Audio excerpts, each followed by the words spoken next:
ಒಂದು ಅವ್ರ ಮುಖಕ್ಕೆ ಮಸಿ ಬೆಳೆದಿದೆ, ಎಲ್ಲರ ಮುಖಕ್ಕೆ ಮಸಿ ಬೆಳೆದು ನಾವೆಲ್ಲರೂ ಒಂದೊಂದು ತೋರಿಸೋ ಪ್ರಯತ್ನ ಮಾಡ್ತಾ ಇದ್ದಾರೆ. ಅದು ಬಿಟ್ಟರೆ ಏನೂ ಇಲ್ಲ. ಉಪಚುನಾವಣೆ ನಡೀತಾ ಇದೆ.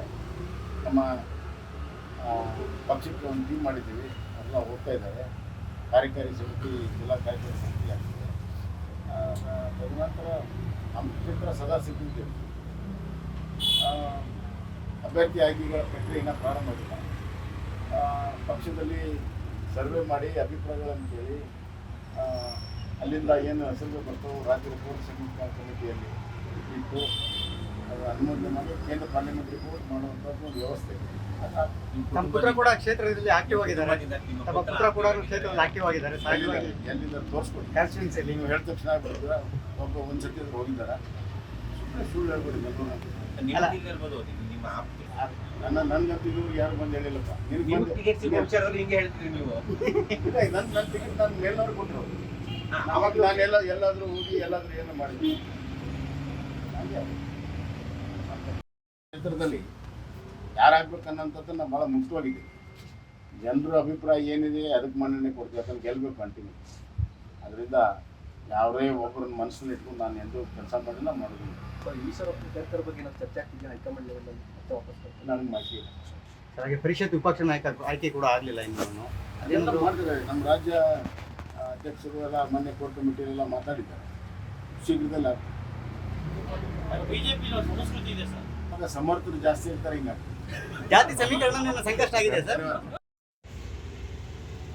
ಕೇಂದ್ರದ ಬಜೆಟಲ್ಲಿ ಸಾಕಷ್ಟು ಇನ್ಫ್ರಾಸ್ಟ್ರಕ್ಚರ್ಗೆ, ರೈಲು, ರೋಡು ಮತ್ತು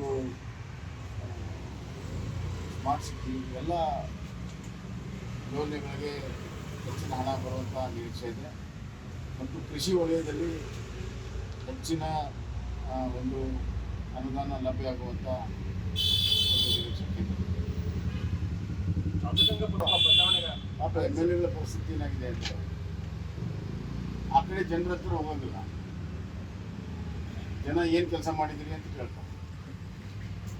ಈ ಕಡೆ ಮಂತ್ರಿಗಳ ಹತ್ರ ಹೋಗಂಗಿಲ್ಲ. ಯಾಕಂದ್ರೆ ಮಂತ್ರಿಗಳು ನೀವು ಯಾರು ಅಂತ ಕೇರ್ ಮಾಡ್ತಾರೆ. ಹೀಗಾಗಿ ತ್ರಿಶುಲ್ಕ ಸ್ಥಿತಿಯಲ್ಲಿರುವಾಗ ಅವ್ರು ನ್ಯಾಚುರಲ್ ಆಗಿ ಶಾಸಕಾಂಗ ಸಭೆಯಲ್ಲಿ ಆ ವಿಷಯಗಳನ್ನು ಎತ್ತಿ ಆಕ್ರೋಶ ವ್ಯಕ್ತಪಡಿಸಿದ್ದಾರೆ. ಇವತ್ತಿನ ಆಕ್ರೋಶ ಮುಂದಿನ ರಾಜಕೀಯ ಬೆಳವಣಿಗೆಗೆ ನಾಂದಿ ಆಗುತ್ತೆ. ಸ್ವಾಗತ ಮಾಡ್ತೇನೆ. ನಮ್ಮ ಕ್ಷೇತ್ರಕ್ಕೆ ಸಿಗುತ್ತೆ. ಕೊಡಲಿ ಅವ್ರು ಏನು ಕೊಡ್ತಾರೆ.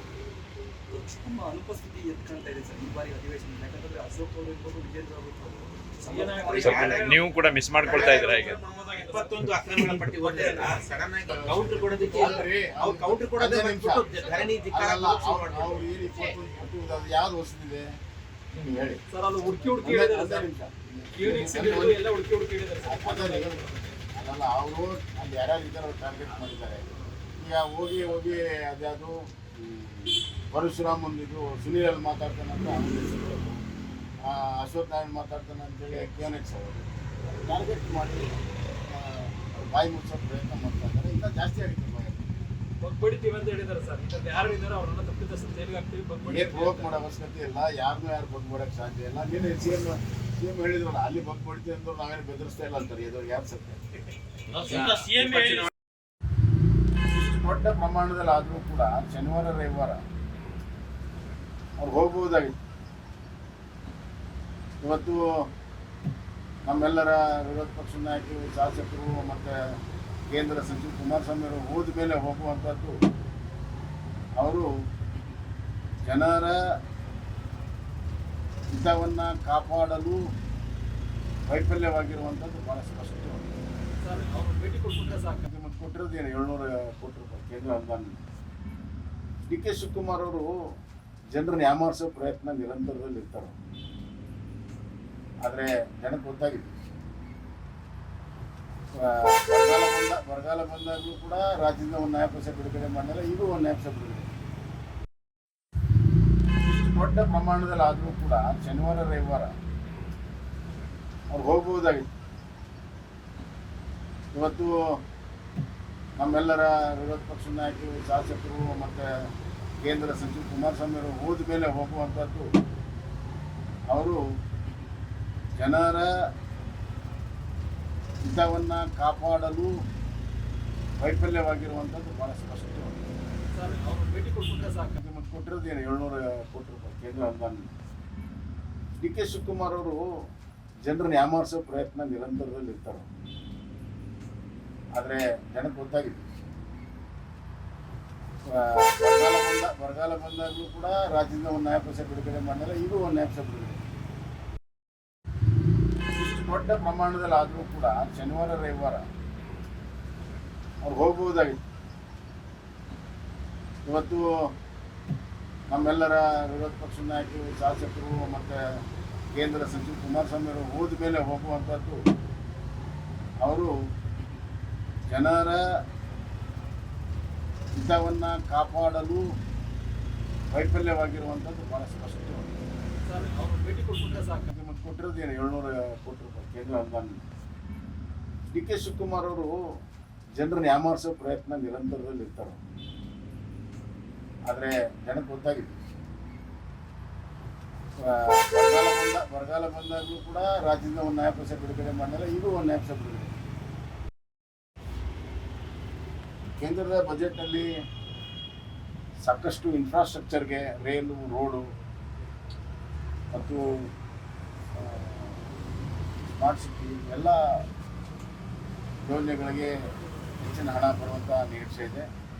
ಮತ್ತು ಕೃಷಿ ವಲಯದಲ್ಲಿ ಹೆಚ್ಚಿನ ಒಂದು ಅನುದಾನ ಲಭ್ಯ ಆಗುವಂಥ ಒಂದು ನಿರೀಕ್ಷೆ ಕೇಂದ್ರ. ಪಾಪ MLAಗಳ ಪರಿಸ್ಥಿತಿ ಏನಾಗಿದೆ ಅಂತ ಆ ಕಡೆ ಜನರ ಹತ್ರ ಹೋಗಂಗಿಲ್ಲ. ಜನ ಏನು ಕೆಲಸ ಮಾಡಿದಿರಿ ಅಂತ ಕೇಳ್ತಾರೆ. ಈ ಕಡೆ ಮಂತ್ರಿಗಳ ಹತ್ರ ಹೋಗಂಗಿಲ್ಲ, ಯಾಕಂದ್ರೆ ಮಂತ್ರಿಗಳು ಯಾರು ಅಂತ ಕೇರ್ ಮಾಡ್ತಾರೆ. ಹೀಗಾಗಿ ತ್ರಿಶಂಕು ಸ್ಥಿತಿಯಲ್ಲಿರುವಾಗ ಅವ್ರು ನ್ಯಾಚುರಲ್ ಆಗಿ ಶಾಸಕಾಂಗ ಸಭೆಯಲ್ಲಿ ಆ ವಿಷಯಗಳನ್ನು ಎತ್ತಿ ಆಕ್ರೋಶ ವ್ಯಕ್ತಪಡಿಸಿದ್ದಾರೆ. ಇವತ್ತಿನ ಆಕ್ರೋಶ ಮುಂದಿನ ರಾಜಕೀಯ ಬೆಳವಣಿಗೆಗೆ ನಾಂದಿ ಆಗಿದೆ. ಇದಂತೂ ಸ್ವಾಗತ ಮಾಡ್ತಾನೆ, ನಮ್ಮ ಕ್ಷೇತ್ರಕ್ಕೆ ಸೇರುತ್ತಾರೆ. ನೋಡಲಿ ಅವ್ರು ಏನೇನು ಕೊಡ್ತಾರೆ. ನಮ್ಮ ಅನುಪಸ್ಥಿತಿ ಎತ್ಕೊಂತ ಇದೆ ಸರ್ ಈ ಬಾರಿ ಅಧಿವೇಶನ. ಯಾಕಂತಂದ್ರೆ ಅಶೋಕ್ ಅವರು ಇರ್ಬೋದು, ವಿಜೇಂದ್ರ ಅವರು ನೀವು ಕೂಡ ಮಿಸ್ ಮಾಡ್ಕೊಳ್ತಾ ಇದ್ದೀರಾ ಈಗ? 21 ಅಕ್ರಮಗಳ ಪಟ್ಟಿ ಓದಿರಲ್ಲ, ಸಡನ್ ಆಗಿ ಕೌಂಟರ್ ಕೊಡೋದಕ್ಕೆ ಅಲ್ರಿ, ಅವ್ರು ಕೌಂಟರ್ ಕೊಡೋದೇ ಬಿಟ್ಬಿಟ್ಟು ಧರಣಿ ಧಿಕ್ಕಾರ ಅಲ್ಲ, ಅವ್ರು ಏನು 21 ಕೊಟ್ಟಿರೋದು ಅದು ಯಾವ್ದು ಹೊಸದಿದೆ ನೀವು ಹೇಳಿ. ಒಂದೇ ನಿಮಿಷ ಅದೇ ರೀ, ಅಲ್ಲಲ್ಲ ಅವರು ಅಲ್ಲಿ ಯಾರ್ಯಾರು ಇದ್ದಾರೆ ಅವ್ರು ಟಾರ್ಗೆಟ್ ಮಾಡಿದ್ದಾರೆ. ಈಗ ಹೋಗಿ ಅದ್ಯಾವುದು ಪರಶುರಾಮ್ ಒಂದಿದ್ದು ಸುನೀಲ್ ಅಲ್ಲಿ ಮಾತಾಡ್ತಾನಂತ ಅಶೋಕ್ ನಾರಾಯಣ್ ಮಾತಾಡ್ತಾನೆ ಅಂತೇಳಿ ಕ್ಯೂನೆಕ್ಸ್ ಅವರು ಟಾರ್ಗೆಟ್ ಮಾಡಿ ಅವ್ರು ಬಾಯಿ ಮುಚ್ಚೋ ಪ್ರಯತ್ನ ಮಾಡ್ತಾ ಇದ್ದಾರೆ. ಇನ್ನೂ ಜಾಸ್ತಿ ಆಗುತ್ತೆ ಬಾಯಿ. ಏನು ಪ್ರವೋಕ್ ಮಾಡೋ ಅವಶ್ಯಕತೆ ಇಲ್ಲ, ಯಾರನ್ನೂ ಯಾರು ಬಗ್ಬಿಡಕ್ಕೆ ಸಾಧ್ಯ ಇಲ್ಲ. ನೀನು CM ಹೇಳಿದ್ರಲ್ಲ, ಅಲ್ಲಿ ಬಗ್ಬಿಡ್ತೀವಿ ಅಂದ್ರು ನಾವೇನು ಬೆದರಿಸ್ತಾ ಇಲ್ಲ ಅಂತಾರೆ. ಇದು ಯಾರು ಸತ್ಯ? CM DCM ಅಂತ ಒತ್ತಡ ಆಗ್ತಾ ಇದ್ದಾರೆ. ಅಲ್ಲಿ ಯಾಕೆ ಇವ್ರ ಭಯ? ಯಾರು ಒತ್ತಡ ಆಗ್ತಾ ಇದ್ದಾರೆ? ಈಗ ಸುಮ್ಮನೆ ಇನ್ನು ಮುಂದೆ ಬರ್ಬೋದು, ತಾವು ಮಾಡಿರೋ ತಪ್ಪು ಬಯಲಿಗೆ ಬರ್ತೈತೆ ಅಂತಂದು ಪ್ರಿಯಂಪ್ಟ್ ಮಾಡಕ್ ನೋಡ್ತಾರೆ. ಇದೆಲ್ಲ ಏನು ಅಂತಂದ್ರೆ, ಇದೆಲ್ಲ ಹಗರಣವನ್ನು ಮಾಡಿದಂಥ ರಾಜಕಾರಣಿಗಳ ಸ್ಟ್ಯಾಂಡರ್ಡ್ SOP ಅಂತ ಸ್ಟ್ಯಾಂಡರ್ಡ್ ಕೂಡಲೇ ನನ್ನ ಮೇಲೇನೆ ಬರುತ್ತೆ.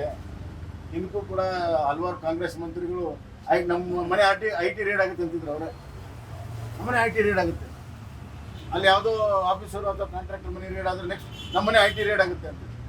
ಯಾಕೆ ಕುಂಬಳಕಾಯಿ ಕಾಳಂದ್ರೆ ಆಗಿಲ್ಲ ಕುಂಬಳ ನಾನು ಹೇಳಿದ್ನಲ್ಲ, ಅದಕ್ಕೆ ನಾವು ಅಂತ ನಿಲುವು ನಾವು ತೊಗೊಳ್ಳೋದಿಲ್ಲ ಅಂತ.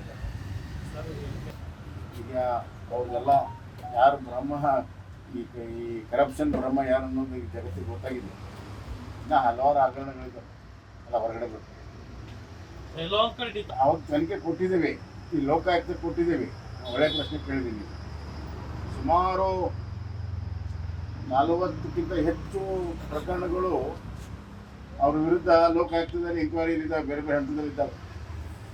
ಉದಾಹರಣೆಗೆ BBMPಯಲ್ಲಿ 68% ಹೆಚ್ಚಿಗೆ ಕೊಟ್ಟಿದ್ದಾರೆ. 68% ಹೆಚ್ಚಿಗೆ ಹಣ ಕೊಟ್ಟಿದ್ದಾರೆ ಟೆಂಡರ್ಗಿಂತ. ಇದಕ್ಕಿಂತ ಉದಾಹರಣೆ ಬೇಕಾ? ಏನಪ್ಪ, ಯಾರೇ ಬರಲಿ ಏನೇ ಬರಲಿ ಕಾನೂನು ಪ್ರಕಾರ ಎದುರಿಸ್ಬೇಕಾಗುತ್ತೆ. ಸತ್ಯವನ್ನು ಹೊರಬರಬೇಕಾಗುತ್ತೆ. ನಿರಪರಾಧಿ ಇದ್ದವ್ರ ಮೇಲೆ ಏನಾದರೂ ಕೇಸ್ ಹಾಕಿದ್ರೆ ಕೋರ್ಟ್ಗಳು ನ್ಯಾಯ ಕೊಟ್ಟೇ ಕೊಡ್ತವೆ. ಅದರಿಂದಲೇ ನಮ್ಮ ವ್ಯವಸ್ಥೆಗಳು ಇವತ್ತು ಉಳಿದಿದೆ. ಪೊಲೀಸ್ ಇಲಾಖೆಯನ್ನ ತಮ್ಮ ರಾಜಕೀಯ ರಕ್ಷಣೆಗಾಗಿ, ರಾಜಕೀಯ ಆಪಾದನೆಗಳೇನು ಬಂದ ಅದರ ರಕ್ಷಣೆಗಾಗಿ ಬಳಕೆ ಮಾಡುವಂಥ ಪ್ರಯತ್ನ ಮಾಡಿದರೆ ಆದಷ್ಟು ಬೇಗನೆ ಆ ಒಂದು ಪ್ರಯತ್ನದ ಒಳಗಡೆ ಇರುವಂಥ ಹಗರಣವೂ ಕೂಡ ಹೊರಗೆ ಬರ್ತದೆ. ಇವತ್ತು ಪಕ್ಷದ ನಾಯಕರು ಹೇಳಿದ್ದಾರೆ, ಸದನದ ಒಳಗಡೆ ಹೊರಗಡೆ ಹೋರಾಟ ಇರ್ತದೆ. ಈ ಒಂದು ಭ್ರಷ್ಟಾಚಾರ ಮಾಡುವವರನ್ನ ಮನೆ ಕಳಿಸೋವ್ರನ್ನ ಹೋರಾಟ ಇದೆ ಅಂತ ಹೇಳಿದ್ದಾರೆ. ಹೋರಾಟ ಮುಂದುವರಿತು, ಬೇರೆ ಬೇರೆ ಹಂತದಲ್ಲಿ ಮುಂದುವರಿತು. ಸದನದಲ್ಲಿ ಇದೇ ರೀತಿ ಯಾರ ಬಾಯಿ ಶುಕ್ರವಾರ ಕೊನೆ ಒಂದು ತಾಸಿಗಿಂತ ಮುಂಚೆ ಇದನ್ನು ಹೇಳಿ ಹೊರಗಡೆ ಬಂದು ಪ್ರೆಸ್ ಕಾನ್ಫರೆನ್ಸ್ ಮಾಡಿದ್ರೆ ಬಾಯಿ ಮುಚ್ಚಕ್ಕಾಗುತ್ತೆ? ಯಾರನ್ನೂ ಬಾಯಿ ಮುಚ್ಚಕ್ಕೆ ಸಾಧ್ಯ ಇಲ್ಲ. ಇನ್ನು ಇನ್ನಷ್ಟು ಹೆಚ್ಚಿಗೆ ಹಗರಣ ಅವ್ರದ್ದೇ ಹೊರಗಡೆ ಬರ್ತದೆ. ಮಳೆ ಪ್ರದೇಶಗಳಿಗೆ ಉಸ್ತುವಾರಿ ಈ ಸರ್ಕಾರಕ್ಕೆ ಜನರು ಈ ರಾಜ್ಯವನ್ನ ಒಂದು ಒಳ್ಳೆ ಆಡಳಿತ ಕೊಡಬೇಕು, ಅಭಿವೃದ್ಧಿ ಮಾಡಬೇಕು ಕಳಿಸಿದ್ದಾರೆ ಅನ್ನೋದನ್ನು ಮರೆತು ಬಿಟ್ಟಿದ್ದಾರೆ. ಜನರನ್ನ ಮರೆತಿರುವಂಥ ಒಂದು ಹೊಣೆಗೇಡಿ ಸರ್ಕಾರ ಇದೆ. ತನ್ನ ಹೊಣೆಯನ್ನು ಮರೆತಿದೆ. ಬರ ಆದರೂ ಕೂಡ ಯಾರು ಹೋಗಲಿಲ್ಲ, ಬರ ಆದರೆ ಪರಿಹಾರ ಕೊಡಲಿಲ್ಲ. ಈ ಜಲಾವೃತ ಆಗ್ತಾ ಇದೆ, ಪ್ರವಾಹ ಆಗ್ತಾ ಇದೆ, ಗುಡ್ಡಗಳು ಕುಸಿತಾ ಇದ್ದಾವೆ, ಪ್ರಾಣ ಹಾನಿಯಾಗಿದೆ, ಮನೆಗಳು ಬೀಳ್ತಾ ಇದ್ದಾವೆ.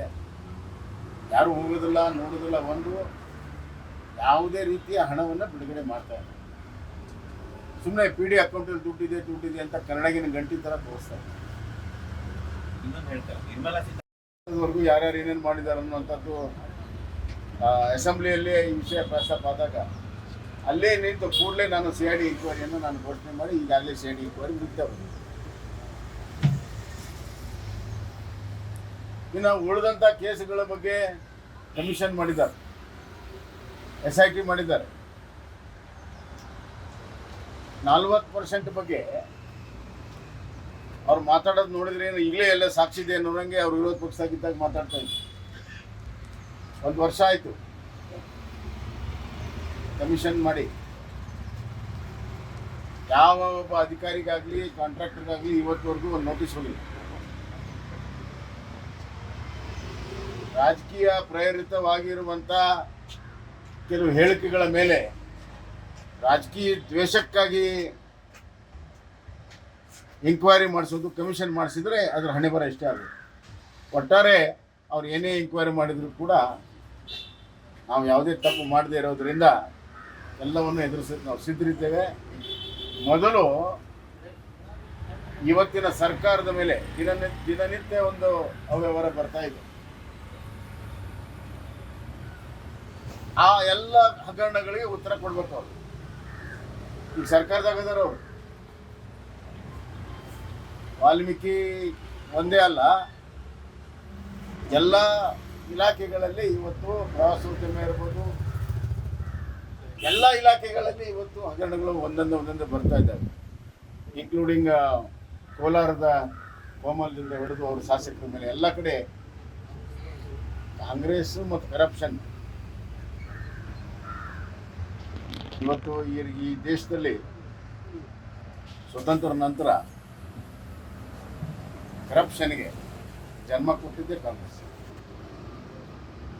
ಅದನ್ನು ಅವ್ರು ಕಳಿಸ್ಕೊಳ್ಳೋಕೆ ಸಾಧ್ಯನೇ ಇಲ್ಲ. ಆದ್ದರಿಂದ ಇಂಥ ಹೇಳಿಕೆಗಳಿಂದ ನಾವು ಯಾರೂ ಕೂಡ ಹೆದರುವ ಪ್ರಶ್ನೆನೇ ಇಲ್ಲ. ಯಾವುದೇ ಎಂಕ್ವೈರಿ ಮಾಡಿದ್ರು ಕೂಡ ಮಾಡಲಿ. ನಾವೇನೋ ಅವ್ರ ಥರ ED ಯಾಕೆ ಬಂತು, CID ಯಾಕೆ CBI ಯಾಕೆ ಬಂತು ಅನ್ನುವಂಥ ಅಂಜಪೂರ್ವಕವಾದಂಥ ನಿಲುವನ್ನು ನಾವು ತೆಗೆದುಕೊಳ್ಳೋದು.